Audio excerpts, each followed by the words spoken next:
পটুয়াখালীতে গতকাল রাতে এই যে গ্রামীণ ব্যাংকের যে দিব্যপুর শাখা রয়েছে, এই শাখায় কিন্তু দুর্বৃত্তরা এখানে আগুন দেওয়ার ঘটনা ঘটেছে। আমরা দেখতে পাচ্ছি যে এই যে দিব্যাপুরে যে গ্রামীণ ব্যাংকের যে শাখা রয়েছে, আঞ্চলিক যে শাখা রয়েছে, এখানে কিন্তু গতকাল রাতে এখানে যে কর্তৃপক্ষ রয়েছে, কর্তৃপক্ষের কাছে আমরা যতটুকু জানতে পেরেছি যে গতকাল রাতে কারা এসে এই যে দিব্যপুর শাখার যে কেচি গেটের যে মূল ফটক রয়েছে, এই মূল ফটকে এসে তারা আগুন দেওয়ার চেষ্টা করে এই ভবনে। তখন আগুন দেওয়ার চেষ্টা করলে যে দারোয়ান ছিল, দারোয়ান তখন টের পেয়ে তখন তাদেরকে দরজা খোলে, তাদেরকে ধাওয়া দিলে এবং গ্রামীণ ব্যাংকের যে দোতলায় যে আরো যে কর্মকর্তারা ছিল তারাও নেমে এসে তাদেরকে ধরার চেষ্টা করে, কিন্তু তৎক্ষণাৎ তারা এই যে মূল ফটকে কেচি গেটের ভিতরে যে মালামালগুলো ছিল সেগুলো পুড়ে গেছে এবং তারা পালিয়ে যায়।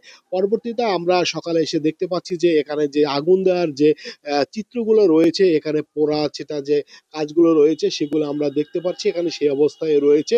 এ বিষয়ে আমরা এখানে যে দিব্যপুর শাখায় যে কেয়ারটেকার রয়েছে, যে এই শাখার, আমরা একটু তার সাথে কথা বলতে চাচ্ছি যে আসলে গতকাল কি ঘটনা ঘটেছিল।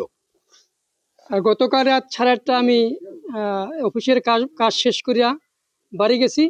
বাড়ি যাওয়ার পর রাত 12:30টার সময় আমাদের ম্যানেজার স্যার ফোন দিয়েছে আমার কাছে, আর আমাদের অফিসের সামনে কে বা কার আগুন দিয়ে গেছে।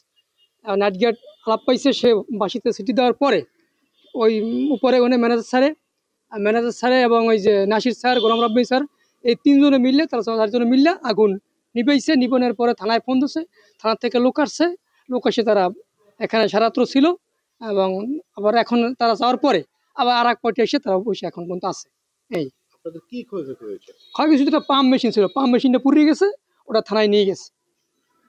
আমরা আসলে দেখতে পাচ্ছি কিন্তু এখানে কিন্তু আসলে পুলিশ মোতায়েন করা হয়েছে, অতিরিক্ত পুলিশ মোতায়েন করা হয়েছে এই গ্রামীণ ব্যাংক এই যে দিব্যপুর শাখায় অতিরিক্ত পুলিশ মোতায়েন করা হয়েছে সার্বিক অবজারভেশনের জন্য। আর আমরা টহল পার্টি আছি, আমরা অবজারভেশন করতেছি যাতে কোথায় কোনো সমস্যা না হয় আর যাতে নিরাপত্তা নিশ্চিত থাকে। পটুয়াখালী যে দিব্যপুর শাখায় যে গতকাল রাতে যে দুর্বৃত্তরা যে আগুন দেওয়ার চেষ্টা করেছিল, এই দিব্যপুর শাখায় আমরা এখানকার যে কর্তৃপক্ষ রয়েছে, ম্যানেজার রয়েছে, তার সাথে কথা বলেছি। তিনি থানায় রয়েছে, আমাদেরকে যতটুকু জানিয়েছেন যে থানায় রয়েছে, থানায় সেখানে তারা মামলা বা জিডি এরকম একটা কিছু করবে বলে থানায় রয়েছে। এই ছিল পটুয়াখালী যে আজকে যে রাতে যে দিব্যপুর গ্রামীণ শাখায় যে আগুন দিয়েছিল তার সর্বশেষ।